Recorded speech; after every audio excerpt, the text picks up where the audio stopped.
fireworks going off all across the city. It is an extraordinary moment, of course, as we welcome in the next millennium. The Pope, of course, will be giving a short speech, not too long, after his blessing, basically wishing everybody a great year and a great new millennium.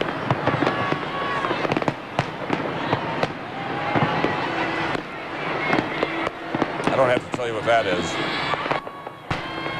The church bells of Rome, Tom, are going off all across the city. All right, Keith, we're hearing the church bells of Rome and watching the Eiffel Tower in Paris as this extraordinary intersection of celebrations occurs on the continent of Europe. When you think how this century is ending, given the fact that these three countries were at war with each other, France and Germany twice, Italy and Germany allied against France during World War II, and Berlin emerging from the darkness of the 20th century, the city of political freedom and sophistication.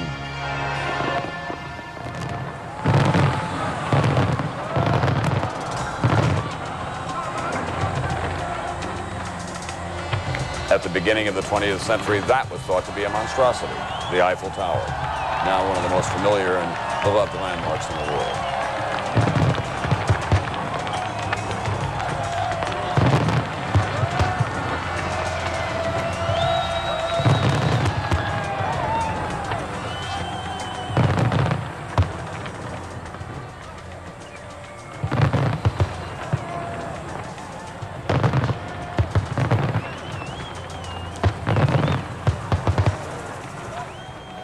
Now back to the Holy Father in St. Peter's Square, the crowd beginning to hush some as he offers the papal blessing, both in person and on those large screens. Keith, what about the security there? Do those people have to go through magnetometers to get into St. Peter's Square? Yes, they did. The security was very strict, Tom. In fact, a lot of people came to the square earlier to get a good vantage point, and at one point the Italian police cleared them all out of the square. Every person was moved and then brought back in single file. The Pope is now giving his blessing, Tom.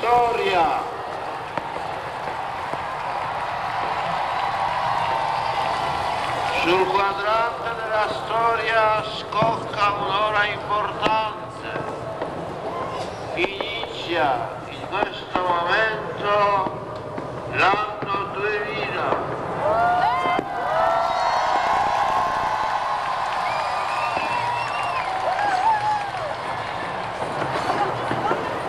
L'anno che si introduce in un nuovo millennio. Per i credenti è l'anno del grande giubileo. Buon anno a tutti voi.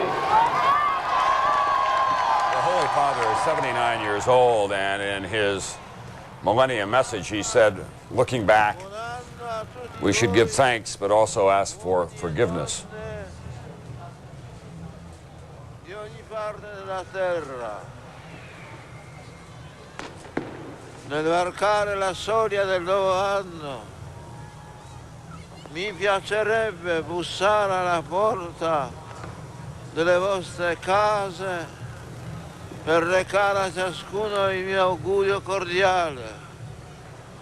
Buon anno a tutti nella luce che da Betlemme si irradia sull'intero Yes, Tom. universo. The Pope is not able to move around as easily as he once did, obviously, but he does have some travel planned for the Middle East and other places. Is there any talk in the Vatican, whispered conversations about when succession may come? There is not actually. They're very hushed about it. It's the sort of thing the Pope serves until death. It is a lifelong job. And so they're very concerned here about his health. Clearly, he is in failing health. At the same point, it's the sort of subject that isn't broached in public. It's just not the done thing in the Vatican. So there is talk, of course, quietly within the Vatican halls about that there will be a succession in this new millennium. But it's not the kind of subject they like to talk about publicly. But I think particularly, Tom, because he's not in particularly good health. All right, now let's go to Paris and Donna Friesen from NBC News, who's in the middle of it all. Donna, tell us exactly where you are. I am right on the Champs-Élysées, overlooking this amazing avenue, which isn't as well lit up right at this moment as it was moments ago and will be.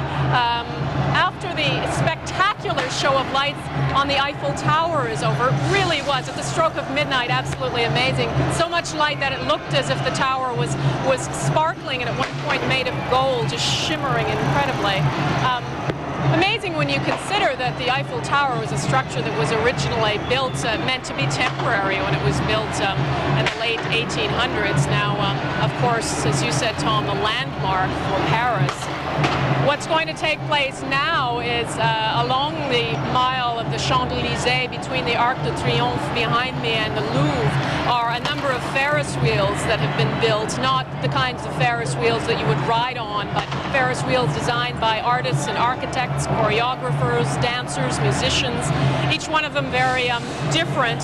Each one of them will begin to turn. It's meant to symbolize France moving into the next century.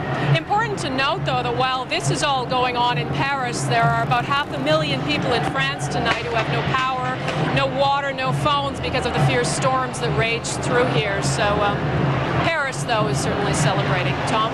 Thank you very much. The Parisians, the French with their exceptional matchless sense of style. And now to Brandenburg Gate in Berlin, a place that has seen so much during the 20th century. It was from there that Adolf Hitler promised the Third Reich would last for 1,000 years.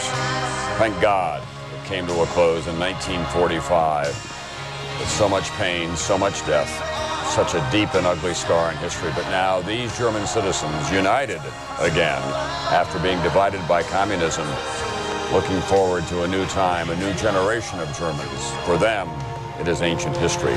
We'll have continuing coverage throughout the evening from here at 2 Times Square, the Renaissance Hotel in New York, on this NBC station. And good evening. You're looking live at Times Square in New York, where a massive crowd has been gathered since early this morning, waiting patiently for the stroke of midnight, now less than 6 hours away, signaling the dawn of a new year, a new century, a new millennium in the United States. The traditional ball, this year made of Waterford crystal, will drop at the stroke of midnight, and the celebration will begin here as it has been going on all day around the world, celebrations of beauty and hope.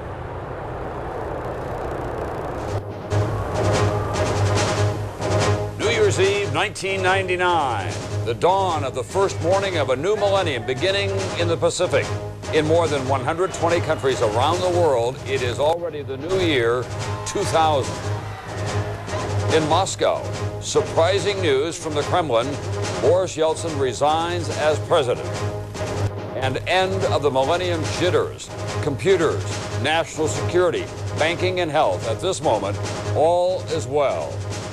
And here in New York, Times Square, the final countdown to midnight, 8,000 police officers among the crowd of an expected 2 million. This is a special edition of NBC Nightly News with Tom Brokaw, reporting live from Times Square. Good evening.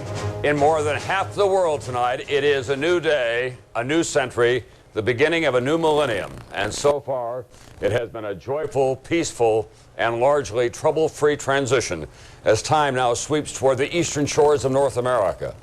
It began early this morning in the Pacific in large ways and small. Sydney, Australia, showing why it is one of the cities of the future. Hong Kong, now a part of China, but a city with its own distinctive identity, combining the modern and the traditional. Bangkok, Thailand, where the ancient past and present and future came together in a pageant of dragon dancers and delicate beauty.